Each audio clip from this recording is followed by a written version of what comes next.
Hello दोस्तों, नमस्कार। मेरा नाम है राशिद अली और मेरे चैनल का नाम है CS स्टडी BC। मैं आपकी तैयारी करा रहा हूँ भाई सी टेट का जो सेकंड पेपर है SST, उसकी मैं तैयारी करा रहा हूँ आपकी। ठीक है। मैं आपकी पहले तैयारी कराऊँगा जो NCERT बुक है आपकी छठी, सातवीं और आठवीं, इन तीनों क्लास की NCERT बुक का पूरी एक चैप्टर में कराऊंगा आपका। ठीक है। और फिर उसके बाद वन लाइनर क्वेश्चन और फिर आपके जो इम्पोर्टेंट क्वेश्चंस है जिसकी संभावना होती है कि इस बार पेपर में इस टाइप के क्वेश्चन आने की संभावना है, उस तरह के मैं क्वेश्चन आपको कराऊंगा। ठीक है। तो मैंने 3 वीडियो बना करके डाली है। जो भी स्टूडेंट, जो भी मेरे भाई बंधु मेरे इस चैनल से जुड़े हुए हैं और मेरे सी-टेट की जो क्लास देख रहे हैं NCERT, वो एक तो चैनल को ज़रूर सब्सक्राइब कर लीजिए। देखो, चैनल सब्सक्राइब करने में कोई हर्जा तो है नहीं। ठीक है। तो मैं उनसे गुजारिश करता हूँ, चैनल को सब्सक्राइब कर लीजिए और ज़्यादा से ज़्यादा लाइक कीजिए और अपने दोस्तों में, क्योंकि इस बार सी-टेट निकाल लो। क्योंकि अगले जो 2024 का सी-टेट होगा वो बहुत ही अलग होगा। ठीक है। 2024 का जो दिसंबर वाला सी-टेट है उसमें आपकी कंडीशन बहुत ज़्यादा डिफ़िकल्ट हो जाएगी, क्योंकि सी-टेट को 3 भागों में बांट दिया जाएगा। क्योंकि अब फ़िलहाल जो सी-टेट हो रहा है वो 2 पेपर में हो रहा है, फर्स्ट और सेकंड। यानी कि फर्स्ट पेपर सिर्फ वही भर सकता है जिनके पास BTC या डीलैड या JBT है। ठीक है। और सेकंड पेपर वही भर सकता है जिसके पास B.Ed है। थर्ड पेपर की भी तैयारी चल रही है कभी भी, यानी कि जब जुलाई 2024 का जो एग्ज़ाम होगा सी-टेट का, उसके बाद एक नोटिफिकेशन जारी करेगी CBSE, यानी कि सी-टेट वाले।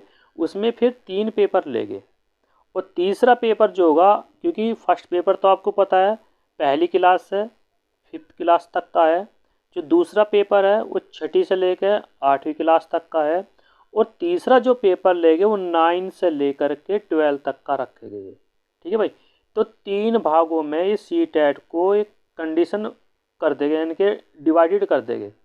अब आपको देख लीजिए, क्योंकि ये बर्डन होने वाला है, क्योंकि इसका प्रोसेस बहुत ज़्यादा लंबा हो जाएगा। और जहाँ तक उम्मीद है और कहना, ये सुनने में भी आ रहा है, देखो सुनने में क्या, ये डिसाइड है कि जब तीसरा यानी कि दिसंबर में जब सी-टेट का एग्ज़ाम होगा वो ऑनलाइन होगा। क्योंकि इसको NTA जो संस्था आपका नेशनल टेस्टिंग एजेंसी, इसको ये आपके फॉर्म फिल कराएगी और ये ऑनलाइन लेगी। क्योंकि आपको पता है फर्स्ट से जो फर्स्ट पेपर है इसका भी सिलेबस आपको पता है कि क्या क्या आता है। जो सेकंड पेपर है इसमें भी आपको पता है कि भाई साइंस वालों का सिलेबस क्या है और SST वालों का सिलेबस क्या है। और जो 9 से 12 तक का जो सिलेबस रहेगा वो अभी डिसाइड नहीं हुआ है, क्योंकि मेरे ख्याल से फर्स्ट यानी कि तीनों पेपरों का सिलेबस चेंज हो जाएगा। ठीक है भाई। तो तीनों पेपरों का सिलेबस चेंज हो जाएगा। तो मैं इसलिए कह रहा हूँ कि भाई इस बार NCERT बुक पढ़ लीजिए। ठीक है। NCERT बुक के साथ साथ आप प्रैक्टिस सेट भी लगाइए। जिसके भी बढ़िया प्रैक्टिस सेट आ रहे हैं उनके प्रैक्टिस सेट लगाइए। प्रैक्टिस सेट वो लेना जो थ्योरेटिकल हो, कहने का मतलब है क्वेश्चंस के बाद उनके एक्सप्लेन भी हो। ठीक है। वो प्रैक्टिस सेट मत लेना जिसका एक्सप्लेन ना हो किसी भी क्वेश्चन का।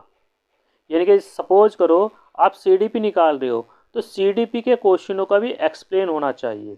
अगर आप EVS निकाल रहे हो, SST निकाल रहे हो या साइंस निकाल रहे हो, उनके क्वेश्चनों का एक्सप्लेन होना चाहिए। तो आप उन्हीं के प्रैक्टिस सेट खरीदना, नहीं तो अदरवाइज प्रैक्टिस सेट मत खरीदना, क्योंकि उसमें आपका नुकसान है। क्योंकि आपको समझ में नहीं आने का कि भाई हम जो क्वेश्चन को सोल्व कर रहे हैं किस आधार पर सोल्व कर रहे हैं। ठीक है।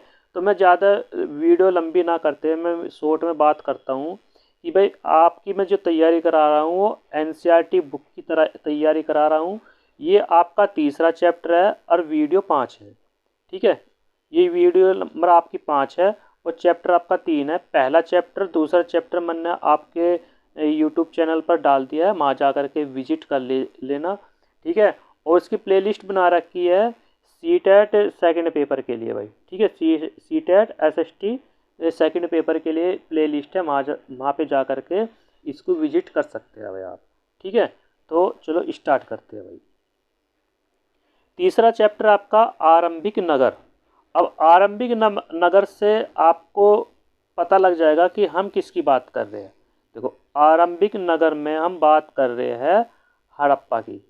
जो हड़प्पा नगर है वो आधुनिक इस टाइम किस मतलब देश में है, वो है पाकिस्तान के अंदर।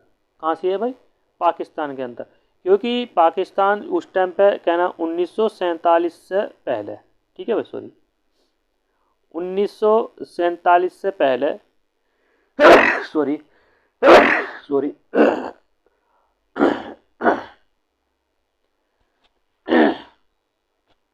1947 से पहले ये हड़प्पा जो मतलब स्थान था वो हिंदुस्तान के अंदर ही था। उसके बाद जब 1947 के बाद हिंदुस्तान और पाकिस्तान का डिवाइडेड हुआ तो ये हिस्सा पाकिस्तान में चला गया, ठीक है भाई। अब बात करते हैं कि हड़प्पा की कहानी। हड़प्पा की कहानी है, देखो यहाँ से क्वेश्चन कैसे बनता है। अब देखो, ये कह रहा है कि अक्सर पुरानी इमारत कहाँ बनती है? लगभग 150 साल पहले, ठीक है भाई। 150 साल पहले पंजाब में पहली बार रेलवे लाइन बिछाई जा रही थी। अब आपको एक और बता दूं जानकारी के लिए, क्योंकि जो पंजाब है, पंजाब भी दो हिस्सों में बटा हुआ है। किसमें? दो हिस्सों में। एक तो पाकिस्तान में, इसका आधा हिस्सा पाकिस्तान में है और आधा हिस्सा इसका भारत में है, ठीक है भाई। कहाँ है भाई? आधा हिस्सा इसका पाकिस्तान में, आधा हिस्सा इसका भारत में, इसलिए पंजाब के दो हिस्से बटे हुए हैं, ठीक है। क्योंकि जहाँ हड़प्पा सभ्यता का मतलब स्थान मिले थे उसका हिस्सा पाकिस्तान के अंदर है, भारत के अंदर भी है, पर वे स्थान अलग अलग मतलब प्रदेश में मिले हैं। जैसे हमारे गुजरात के अंदर है, महाराष्ट्र के अंदर है, राजस्थान के अंदर है, उत्तर प्रदेश है, ठीक है भाई। तो इसका जो पूरा का पूरा स्ट्रक्चर्स है वो पाकिस्तान के अंदर ही मिला हुआ है। तो पहली बार जब पंजाब में रेलवे लाइन बिछाई जा रही थी तो इस काम में जुटे जो इंजीनियर को अचानक हड़प्पा पूरा स्थल मिला, यानी कि जो हड़प्पा शहर था वो मिला, जो आधुनिक पाकिस्तान में है, ठीक है भाई। कहाँ है? आधुनिक पाकिस्तान के अंदर है। इसमें उन्होंने सोचा कि ये ऐसा खंडर, ठीक है भाई, उन्होंने सोचा कि ऐसा खंडर है जहाँ से अच्छी ईंटें मिली, क्योंकि आज जब उसकी 150 साल पहले खुदाई हुई थी, मतलब रेलवे लाइन बिछाई जाने के स्थान पर खुदाई हो रही थी, तो वहाँ पे बहुत अच्छी ईंटें मिली, पकी ईंटें, ठीक है। तो उन्होंने ये सोच समझ कर कि यहाँ से हजारों ईंटों उखाड़ कर ले गए भाई।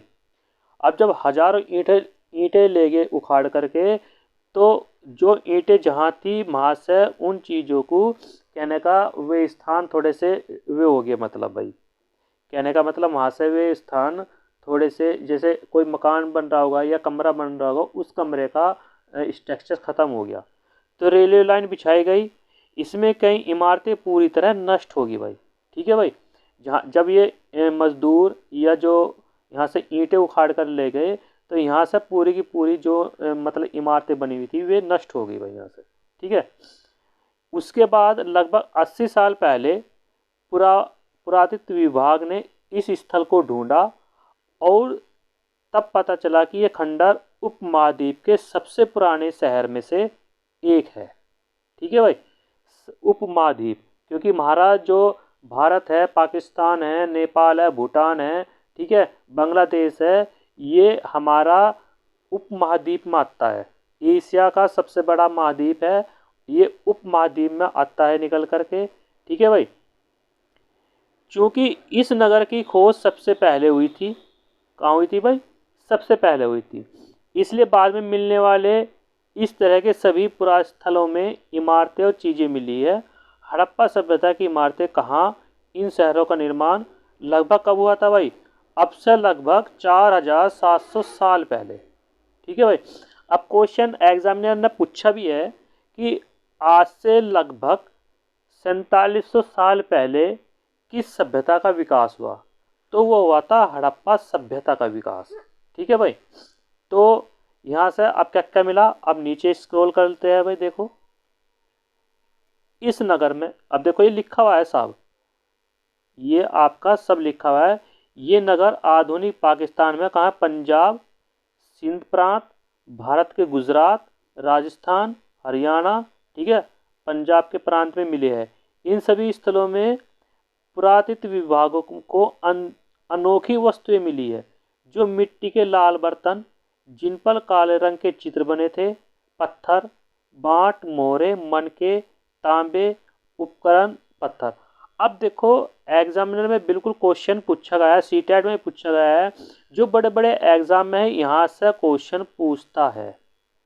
ठीक है, जैसे कोई से भी एग्जाम उठा लो, उत्तर प्रदेश का PET, UP triple S C का कोई सा भी एग्जाम उठा लो, डीएसएसबी का कोई सा भी एग्जाम उठा लो, यहाँ से क्वेश्चन पूछता है वो, और पूछा भी है। क्योंकि ऐसे पूछा है कि मोर और मनके, ठीक है भाई, मोर और मनके किस सभ्यता के मिले हैं, या तांबे के ये किस सभ्यता के मिले हैं, मिट्टी के लाल बर्तन, ठीक है भाई, मिट्टी के लाल बर्तन और जिन पर काले रंग के चित्र बने थे वो किस स्थान से, ये किस सभ्यता से मिले हुए हैं? तो वो है हड़प्पा सभ्यता। और हड़प्पा सभ्यता वो आधुनिक पाकिस्तान के अंदर है। ठीक है, और जो पंजाब और सिंध प्रांत में बटे हुए हैं, यानी कि मैंने आपको पहले बताया है कि पंजाब दो भागों में बटा हुआ है, आधा पंजाब पाकिस्तान के अंदर है, आधा पंजाब हिंदुस्तान के अंदर है, इसलिए दो भागों में बटा गया है। और धोलावीरा और ये गुजरात के अंदर है, राजस्थान के अंदर भी भाई, गुजरात, राजस्थान और हरियाणा और उत्तर प्रदेश के भी इसके कुछ हिस्सों में मतलब इसके अवशेष मिले हैं। और यहाँ से तो क्वेश्चन जरूर पूछा है भाई सीटेट के अंदर। ठीक है भाई, इतनी बात समझ में आ गई भाई? जो भी कोई बात है भाई उसको बता देना। मैंने वीडियो इसी तरह रोक रोक के चल रहा हूँ। अगर आपको अपने नोट्स बनाने हैं तो नोट्स बना सकते हैं, क्योंकि काफ़ी समय है अभी काफ़ी समय है, क्योंकि 7 जुलाई को पेपर होना है। अब 7 जुलाई को पेपर होना है क्योंकि ये चल रहा है मार्च का लास्ट, क्योंकि 28 मार्च को मैं वीडियो बना रहा हूँ। अप्रैल, मई और जून, तो 3 महीने आपके पास बिल्कुल है, 90 दिन। तो ये तो कुछ ही दिनों की नोट्स है। अपना पेंसिल बुक कॉपी और पेंसिल उठाओ और नोट्स बनाने स्टार्ट कर दो। अब आप देखो जो आपके प्रीवियस पेपर है, आप अगस्त 2023 का, ठीक है भाई, और 21 जनवरी 2024 का पेपर आप उठाओगे तो सारा का सारा पेपर लगभग जो एसएसटी का पेपर होता है, यानी कि एसएसटी के जो 60 क्वेश्चन होते हैं उसमें से 50 क्वेश्चन इन्हीं एनसीईआरटी बुक में से तैयार कर रखे हैं एग्जामिनर ने। वो और कहीं से दिमाग नहीं लगा रहा, ठीक है, ना ही वो पुराने क्वेश्चन वो कर रहा है, सिर्फ एनसीईआरटी बुक में से ही क्वेश्चंस पूछे जा रहे हैं। एग्जामिनर का पूरा कॉन्सेप्ट वो होता है, वो चाहता है कि जो भी स्टूडेंट सीटेट का फर्स्ट पेपर दे रहा हो चाहे सीटेट का सेकंड पेपर दे रहा हो, वो चाहता है कि वो एनसीईआरटी बुक पढ़े और एनसीईआरटी बुक पढ़ने से ही पेपर निकाल ले। हम ज़्यादातर फेल क्यों होते हैं? वो ज़्यादातर हम फेल इसी वजह से होते हैं क्योंकि हम एनसीईआरटी बुक नहीं पढ़ते। बिना तैयारी के हम सीटेट का पेपर दिया, तेने को कोई नहीं, सीटेट का पेपर है, साल में 2 बार तो हो ही जाएगा। अब आप देखो 24 लाख फॉर्म भरे जाते हैं, ठीक है, हर 6 महीने में फॉर्म निकलता है इसका, और 20 से 24 लाख के आसपास फॉर्म भरे जाते हैं। पास कितने होते हैं? डाटा उठा कर देख लीजिए, लगभग फर्स्ट पेपर और प्लस सेकंड पेपर दोनों मिला करके 2 लाख के आसपास स्टूडेंट पास होते हैं। तो यानी कि अगर आप देखा जाए 24 लाख फॉर्म भरे जाते हैं और लगभग 22 या 23 लाख स्टूडेंट इसको एग्ज़ाम को देते हैं, उसमें से 2 लाख पास हो जाते हैं, तो मान के चलो 20 लाख स्टूडेंट फेल हो जाते हैं। ठीक है, तो कारण क्या है? कारण वही है कि जब तक स्टूडेंट एनसीईआरटी बुक को अच्छे तरीके से प्रिपेयर नहीं करने का, सीटेट के एग्ज़ाम नहीं निकलने का, क्योंकि सीटेट का जो एग्ज़ाम होता है वो लेंदी होता है, क्वेश्चन 1 लाइनर नहीं होता, क्योंकि इसके क्वेश्चनों के आंसर भी बहुत बड़े बड़े होते हैं, उसको समझना भी बहुत बड़ी टेढ़ी खीर हो जाती है। तो इसलिए मैं आपसे रिक्वेस्ट कर रहा हूँ कि एनसीईआरटी बुक पढ़िए, एनसीईआरटी बुक रेफ़र कीजिए।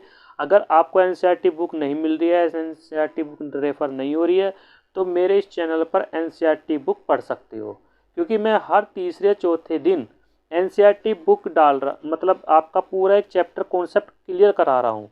ठीक है भाई, तो वहाँ से आप इस चीज़ को पढ़ सकते हैं। अब बात करते हैं कि अभी इन नगरों की क्या विशेषताएं थी। अब बात करते हैं, क्योंकि एग्जामिनर पूछ लेता कि हड़प्पा सभ्यता की क्या विशेषताएं थी। तो हड़प्पा सभ्यता में क्या क्या विशेषता थी। देखो, मिट्टी के लाल बर्तन मिले हैं जिन पर काला रंग, ये भी एक विशेषता थी। यहाँ के जो पत्थर के बाट थे, मोहरे थे, मनके थे, तांबे के उपकरण थे, ये भी एक विशेषता थी। ठीक है, हड़प्पा सभ्यता की ये सारी विशेषता है कि यहाँ से ये चीज़ें मिली है। ठीक है भाई, इन नगरों में कई 2 या उससे ज़्यादा हिस्सों में विभाजित किया गया है। पश्चिमी भाग छोटा था लेकिन ऊंचाई पर बना हुआ था। जो हड़प्पा सभ्यता का जो भाग है वो पश्चिमी भाग पर छोटा था पर लेकिन ऊंचाई पर बना हुआ था। इसका जो पूर्वी हिस्सा था वो बड़ा था लेकिन ये निचले हिस्से पर बना हुआ था। ठीक है, क्योंकि ये कॉन्सेप्ट वाली बात है, क्योंकि एग्जामिनर ऐसे ऐसे 2 कथन दे देगा। क्या दे देगा कि हड़प्पा सभ्यता के पश्चिमी भाग छोटा था और निष्कर्ष कह देगा कि पूरी भाग बड़ा था। अब ये बताइए ये दोनों कथन सही है या नहीं है।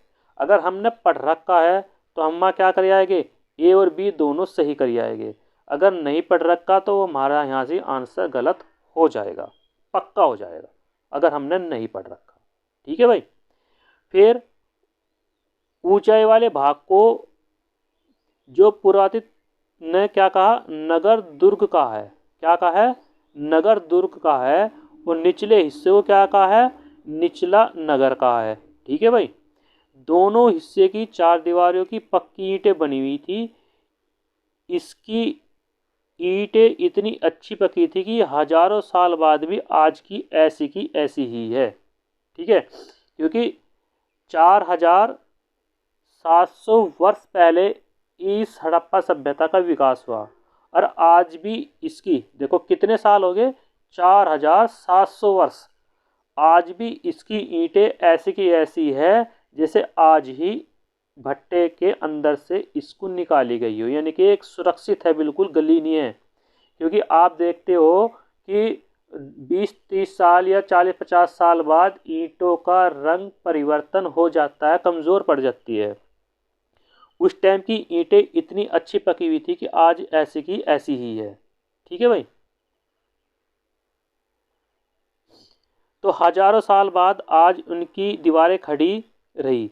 दीवार बनाने के लिए ईंटों की चिनाई इस तरह करते थे जिससे दीवारें खूब मजबूत हुआ करती थी। कुछ नगरों के नगर दुर्ग में कुछ खास इमारतें बनाई गई, मिसाल के तौर पर मोहनजोदड़ो। अब क्वेश्चन बिल्कुल पूछा गया है, डीएसएसबी, रेलवे, कोई सा भी एग्ज़ाम हो, ये पूछा गया है कि भाई मोहनजोदड़ो, ठीक है, किस सभ्यता से मिला हुआ है, या हड़प्पा सभ्यता में मोहनजोदड़ो का क्या स्थान है। और मोहनजोदड़ो में क्या मिला है, तालाब बनाया गया था। क्या मिला था भाई, तालाब। ठीक है भाई, इस तालाब को क्या कहते थे भाई, पुरातत्व वालों ने भाई महान स्नानगार कहा है। ठीक है, इस तालाब को बनाने में ईंट और प्लास्टर का इस्तेमाल किया। इसमें पानी का रिसाव रोकने के लिए प्लास्टर के ऊपर किसका उपयोग किया, चारकोल का, जिसको हम बोलते हैं तारकोल, जो सड़क को बिछाने के लिए काम करता है। ठीक, उस चीज़ का उपयोग किया गया। अब देखो इस चीज़ का तो हम आज प्रयोग कर रहे हैं, और इन्होंने 4700 वर्ष पहले ही इस चीज़ का निजात कर लिया था, मतलब प्रयोग कर लिया था कि चारकोल का प्रयोग कैसे किया जाएगा और किस चीज़ के लिए किया जाएगा।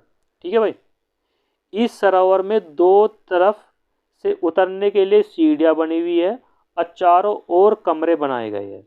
इसमें भरने के लिए पानी कुएं से निकाला जाता था और उपयोग के बाद इसे खाली कर दिया जाता था। शायद यहाँ विशिष्ट नागरिक विशेष अवसरों पर स्नान किया करते थे, यानी कि विशेष व्यक्तियों के लिए ही ये था। अब आगे, अब कालीबंगा और लोथल जैसे अन्य नगर में क्या मिले हैं, अग्निकुंड मिले हैं। ठीक है भाई। अब एग्जामिनर क्या पूछता है कि अग्निकुंड किन स्थानों पर मिले हैं, तो अग्निकुंड कालीबंगा और लोथल ये दो नगर में अग्निकुंड मिले हैं। ठीक है भाई। हड़प्पा और मोहनजोदड़ो और लोथल जैसे कुछ नगरों में बड़े बड़े भंडार गृह भी मिले हैं। ठीक है भाई, क्योंकि ये मेन पॉइंट होगी है। यहाँ से अगर पूरी की पूरी लाइन आप अगर अपने नोट में तार लोगे, नोट्स बना लोगे, तो कोई दिक्कत नहीं है, क्योंकि एग्जामिनर ऐसे ही क्वेश्चन पूछता है। क्योंकि 2024 21 जनवरी 2024 में क्वेश्चन पूछा कि स्त्री पुरुष के द्वारा पहली फसल किस हिल्स यानी कि किस पहाड़ियों पर उगाई गई। ठीक है।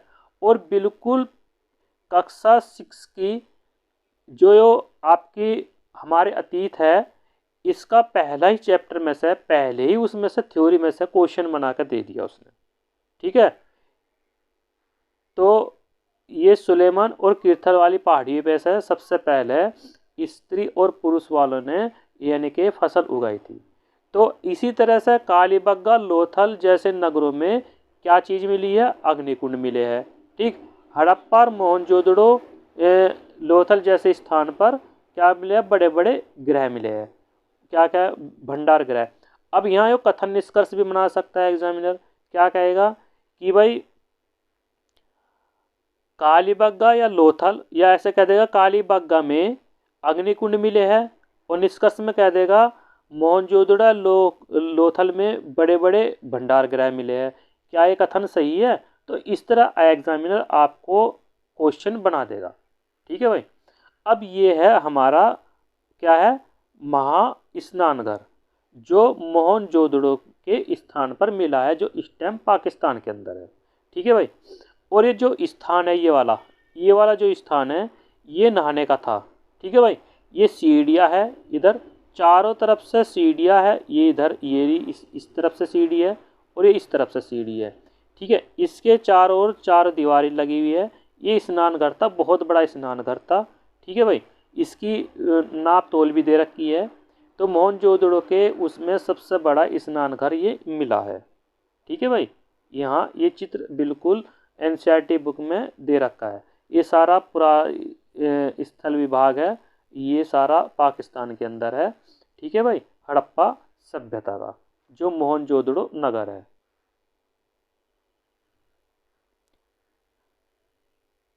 अब यहाँ से ये दिखा रखा कि भाई हड़प्पा के ईंटों की चिनाई कैसे हो कर थी। ये ईंटों की चिनाई किस तरह है।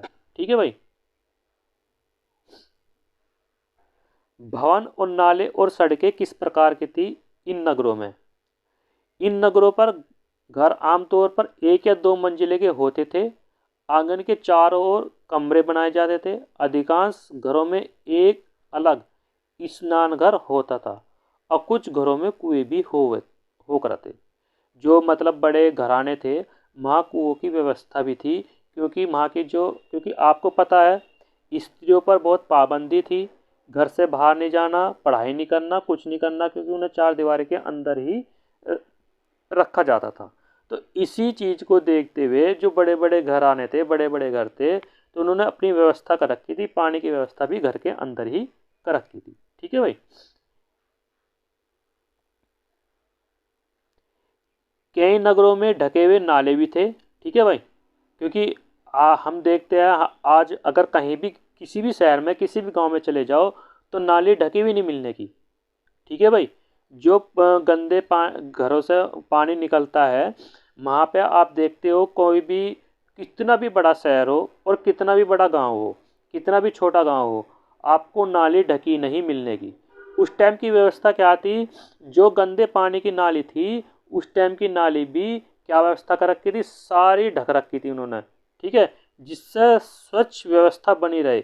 अब देख लो उस टाइम की व्यवस्था कितनी अच्छी थी। ठीक है भाई। आज हम देखते हैं कि हमारी नाली छोटी छोटी है, और कूड़ा कचरा सब इसी तरह चल रहा है। ठीक है भाई। इन्हें सावधानी से सीधी लाइन में बनाया जाता था, वो हर नाली में हल्का सा ढलान हो करता था, ठीक है, जिससे पानी आराम से मतलब सेफ हो जाए, भाग जाए, अपना चलता रहे, यानी कि रुके ना कहीं भी, आसानी से बह सके। अक्सर घरों की नालियों को सड़कों की नालियों से जोड़ दिया जाता था, जो बाद में बड़े नालों में मिल जाती थी, और नालों के ढके होने के कारण इनमें जगह जगह मेन हेल बनाए जाते थे, जैसे आज के टाइम पे मेन होल बनाए जाते हैं, ठीक है। आपने देखा होगा गांव के में तो व्यवस्था है नहीं, पर शहरों में कस्बों में जहाँ भी गवर्नमेंट नाले बनाती है, में मेन होल बना देते हैं, जिससे साफ सफाई के लिए कचरा निकाल सके, ठीक है, जिनके जरिए इन्हें इनके देखभाल और सफाई की जा सके। घर और नाले और सड़कों का निर्माण योजनाबद्ध तरीके से एक साथ ही किया जाता था, ठीक है भाई। ये रही, ये नाली है भाई, हड़प्पा सभ्यता की ये नाली है, देखो किस तरह ढकी हुई है, ये सारी ढकी हुई है ये, ठीक है भाई। ये मतलब ये इसमें क्या दिखा रखा है, एक तो ये दिखा रखी किस तरह की सीधी नाली बनी हुई थी, और ये ढकी हुई दिखा रखी कि किस तरह ये ढकी हुई हुआ करती थी, जिससे किसी को भी आने जाने में कोई भी व्यवस्था, कोई भी परेशानी ना हो, ठीक है। ये सब दिखा रखा है इन्होंने। यहाँ की जो नगरीय जीवन थी वो किस प्रकार थी। हड़प्पा के नगरों में बड़ी हलचल रहा करती होगी। यहाँ पर ऐसे लोग रहते थे जो नगर के खास इमारत बनाने की योजना में जुटे रहते थे। यहाँ के शासक थे। यहाँ भी संभव है कि शासक लोगों को भेज कर दूर से धातु, बहुमूल्य पत्थर आदि चीज़ें मंगवाते थे। शायद शासक लोग खूबसूरत मन को, सोने चांदी से बने आभूषण, कीमती चीज़ें अपने पास रखते थे, और इन नगरों में जो लिपिक हुआ होते थे मोहरों पर लिखते ही थे, ठीक है, जो मोहरों पर लिखते थे, शायद अन्य चीज़ों पर भी लिखते होंगे जो बच नहीं पाई, ठीक है भाई। क्योंकि जो यहाँ के लिपिक थे, क्योंकि मोहर पर चित्र बना देते इनको, भाई चित्र बना देना। आज भी हम देखते हैं कि भाई किसकी मोहर चाहिए इनको, प्रधानमंत्री की मोहर चाहिए, किसी प्रिंसिपल की मोहर चाहिए, किसी सचिव की मोहर चाहिए, तो उस पर लिखा हुआ होता है कि भाई सचिव की मोहर है, ये प्रधानमंत्री की मोहर है, प्रधानाचार्य की मोहर है। तो उस टाइम पे भी राजा महाराजा अपनी मोहर बनवाते थे कि भाई ये मोहर मेरी ओरिजिनल है, ठीक है, इस तरह काम हुआ करता था।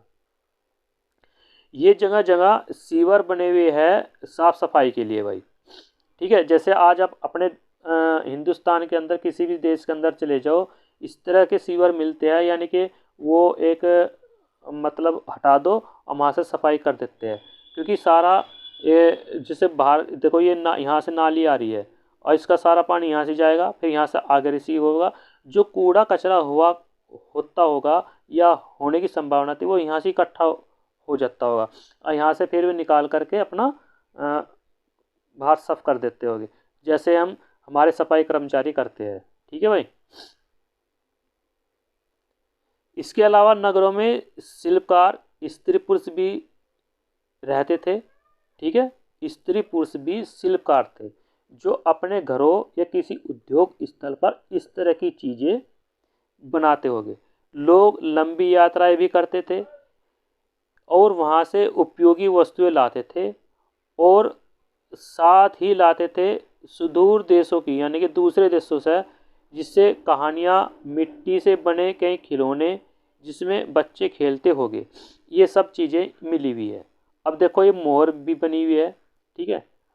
अब ये सबसे ऊपर मोहनजोदड़ो एक सड़क और उसमें बना नाला और कुआं दिखा रखा, बाईं ओर हड़प्पा की मोहर दिखा रखी है, मोहर है बाईं ओर भाई। इस मोहर के ऊपर एक चिन्ह, एक खास लिपि है जो उपमहाद्वीप में पाए गए लेखन या प्राचीनतम उदाहरण है। विद्वानों ने इसे पढ़ने की कोशिश की है, लेकिन अभी तक यह पता नहीं चल पाया कि इसका अर्थ क्या है। दाईं ओर नीचे पकी ईंटें के खिलौने हैं, ये खिलौने हैं पकी ईंटों के, ठीक है भाई। ये भी देखो नगर और शिल्प, यहाँ ये पत्थर दिखा रखा है भाई, ये इस तरह ऊपर पत्थर के बांट, ये बांट है भाई, ये आपके बांट है, जैसे हमारे यहाँ लोहे के बांट है इस टाइम, वहाँ पत्थर के बांट हुआ करते थे। इन्हें चाट पत्थर से बनाया जाता था। इन्हें शायद बहुमूल्य पत्थर या धातु के तोलने के लिए बनाया जाता होगा। ये मतलब ये वे है नक्काशी है, मतलब किस तरह के चित्र इसमें बने हुए हैं भाई। ठीक है।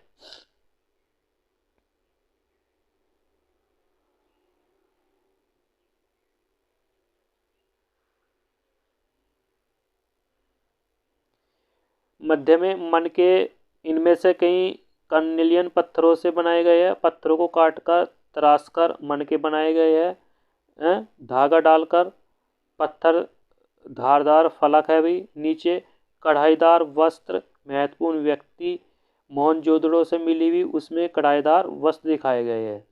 हड़प्पा सभ्यता के लोग पत्थर के मोहरे बनाते थे और इन आयताकार मोहरों को सामान्यतः जानवरों के चित्र भी मिलते हैं भाई।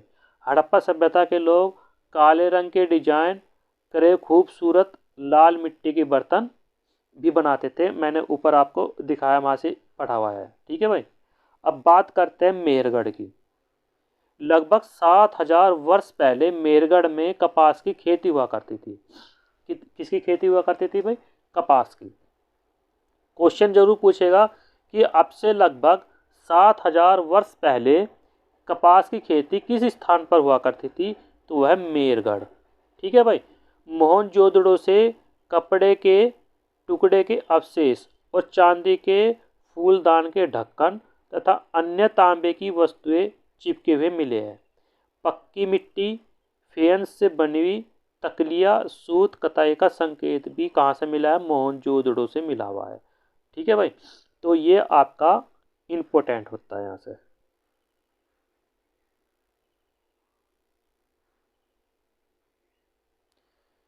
इनमें अधिकांश वस्तुओं का निर्माण विशेषज्ञों ने किया था। ठीक है भाई। यहाँ ये पत्थर तराशना, मन के चमकाना, मोहरे पच्चीकारी करना आदि ये चित्र बने हुए हैं भाई यहाँ पे। ठीक है भाई। ये शंख है भाई, पत्थर का प्राकृतिक शंख है यहाँ से।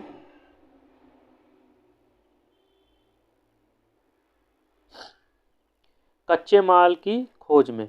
कच्चा माल उन पदार्थों को कहते हैं जो प्राकृतिक रूप से मिलते हैं। किसान या पशुपालक का उनका उत्पादन करते थे, जैसे लकड़ी, धातु, अस्यक। ठीक है भाई। तो किसानों द्वारा, मिसाल के तौर पर किसानों के द्वारा कपास कच्चे माल को कहते थे, यानी कि इनको किस तरह ये प्रयोग किया करते थे भाई। ये कुछ चीज़ें हैं भाई।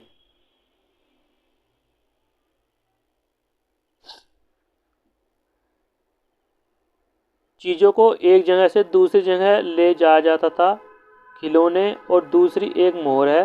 क्या तुम बता सकते हो कि हड़प्पा के लोग यातायात के लिए किन साधनों का प्रयोग करते थे? ठीक है भाई। अब हड़प्पा के लोग तांबे का आयात। ठीक है भाई। हड़प्पा के लोग तांबे का या ताम्रपत्र का आयात करते थे, जो आज के राजस्थान से करते थे। यहाँ तक कि पश्चिमी एशियाई देश ओमान से तांबे का आयात किया जाता था। और कांसा बनाने के लिए तांबे के साथ मिलाई जाने वाली धातु को क्या कहते थे? टिन कहते थे। आधुनिक ईरान और अफगानिस्तान से किया जाता है।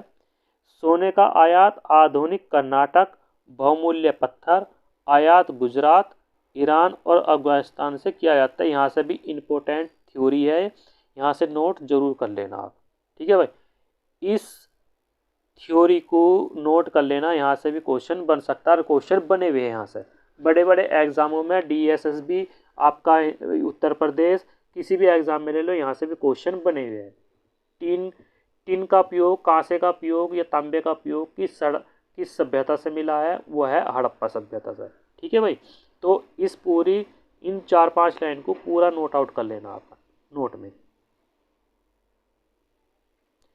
नगरों में रहने वाले के लिए भोजन की व्यवस्था। ठीक है भाई।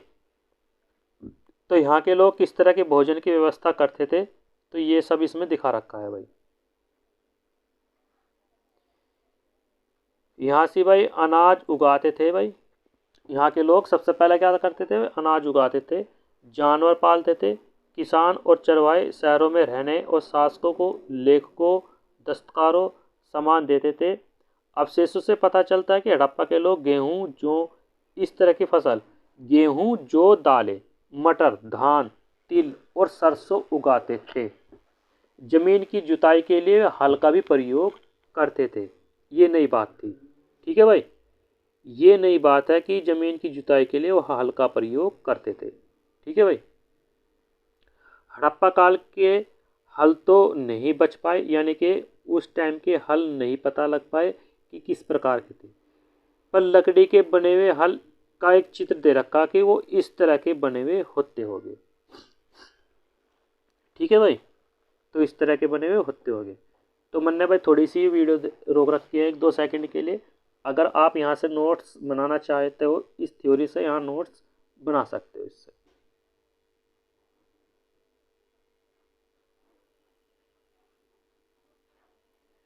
गुजरात में हड़प्पा कालीन नगर का सूक्ष्म निरीक्षण। ठीक है भाई, यहाँ से क्वेश्चन जरूर बनता है और आते भी है एग्जाम के अंदर है।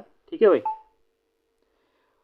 कच्छ के इलाके में कदीर खेत के किनारे क्या है भाई, धोलावीरा नगर बसा हुआ है। कच्छ के इलाके में, यानी कि गुजरात के अंदर है। गुजरात के अंदर एक कच्छ का इलाका है और यहाँ से धोलावीरा नगर बसा था। वहाँ साफ पानी मिलता था और ज़मीन उपजाऊ थी, जहाँ हड़प्पा सभ्यता के कई नगर 2 भागों में विभक्त थे। वहाँ धोलावीरा नगर के 3 भागों में बांटा गया था। कितने भागों में? 3 भागों में इसको बांटा गया था, 3 हिस्सों में। इसके हर हिस्से के चारों ओर पत्थर की ऊंची ऊंची दीवार बनी हुई थी। ठीक है भाई, इसके अंदर जाने के लिए बड़े बड़े प्रवेश द्वार। इस नगर में एक खुला मैदान भी था जहां सार्वजनिक कार्यक्रम आयोजित किए जाते थे। यहाँ मिले कुछ अवशेष में हड़प्पा लिपि के बड़े बड़े अक्षरों में को पत्थरों में खुदाया पाया गया। इन अभिलेखों को संभवतः लकड़ी में जड़ा गया था। यह एक अनोखा अवशेष है क्योंकि आमतौर पर हड़प्पा के लेख मोहर जैसे छोटी वस्तुएं पाई जाती है। ठीक है भाई, गुजरात की खंबात की खाड़ी से मिलने वाली साबरमती के एक उपनदी के किनारे एक लोथल नगर बसा हुआ है। तो धोलावीरा और लोथल ये दोनों कहाँ है भाई? गुजरात के अंदर है। ठीक है, ये खंबात जो आपका ये लोथल है, ये है आपका खंबात की खाड़ी। ये खंबात की खाड़ी है। ठीक है, खंबात की खाड़ी में यहाँ से आपका ये मिला हुआ है और धोलावीरा मिला है कच्छ के नगर में। ठीक है भाई, जहाँ कीमती पत्थर जैसे कच्चा माल आसानी से मिल जाता था। पत्थरों, शंखों और धातु से बनाई गई चीज़ों का महत्वपूर्ण केंद्र था। इस नगर में एक भंडार गृह भी था। इस भंडार गृह के कई मोहरे और मुद्रांकन, मोहरबंदी गीली मिट्टी पर दबाने से बनी उनकी छाप मिली हुई है भाई। अब यहाँ से ये दे रखा है कि लोथल का ये बंदरगाह है। लोथल का बंदरगाह का एक मतलब वो है तालाब है ये। ठीक है, जहाँ समुद्र के रास्ते आने वाली नाव रुकती थी। संभवतः यहाँ पर माल उतारा और चढ़ाया जाता था। ये एक बंदरगाह है लोथल का, जहाँ ये अवशेष मिले हैं। देखो, ये उतरने और चढ़ने मतलब ये निकलने के लिए है, जाने के लिए, आने जाने के लिए रास्ता है। ये एक तालाब है, यानी कि समुद्र का इलाका पड़ता है यहाँ से। ठीक है, तो यहाँ से ये एक बंदरगाह था। बंदरगाह का मतलब होता है यहाँ से जितने भी पानी के जहाज थे यहाँ से रुकते होंगे सामान को लाने और ले जाने के लिए। ये एक व्यापारिक केंद्र था। ठीक है भाई, ये एक मोहर है भाई। ये मोहर मिली है मतलब किस मिट्टी पर बनी हुई। ठीक है, ये मिट्टी पर एक बनी हुई मोहर मिली हुई है। अब बात करते हैं कि भाई इस सभ्यता का अंत कैसे हुआ। लगभग 3900 साल पहले एक बड़ा बदलाव देखने को मिलता है। अचानक लोगों ने इन नगरों को छोड़ दिया। लेखन, मोहर और बांटों का प्रयोग बंद हो गया। दूर दूर के कच्चे माल का आयात काफ़ी कम हो गया। मोहनजोदड़ो में सड़कों पर कचरे के ढेर बने लगे। जल निकास प्रणाली नष्ट हो गई और सड़कों पर झुग्गीनुमा घर बनाए जाने लगे। ठीक है भाई, यहाँ ये इन्होंने कुछ कारण दे रखे हैं कि कैसे इस सभ्यता का विकास मतलब अंत हुआ। अंत होने के कारण इसमें यहाँ लिख रखे हैं, चाहो तो यहाँ से भी आप नोट बना सकते हो।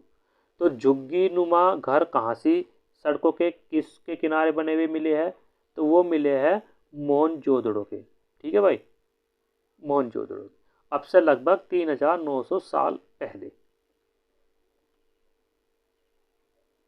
यहाँ पे ये भाई चैप्टर ख़त्म हो जाएगा। ठीक है भाई, ये चैप्टर ख़त्म हो जाएगा। ये लो, यहाँ चैप्टर ख़त्म हो गया। तांबा, सोना, टीन और बहुमूल्य पत्थर ये दे रखे हैं कि भाई इनका मिलान कीजिए। ठीक है भाई, तो ये आपका यहाँ पूरा का पूरा चैप्टर ख़त्म हो जाता है। तो अगली वीडियो में आएगा चौथा चैप्टर। ठीक है भाई, अगर आपने चैनल को सब्सक्राइब नहीं किया तो चैनल को ज़रूर से ज़रूर सब्सक्राइब कर लीजिए। Thank you.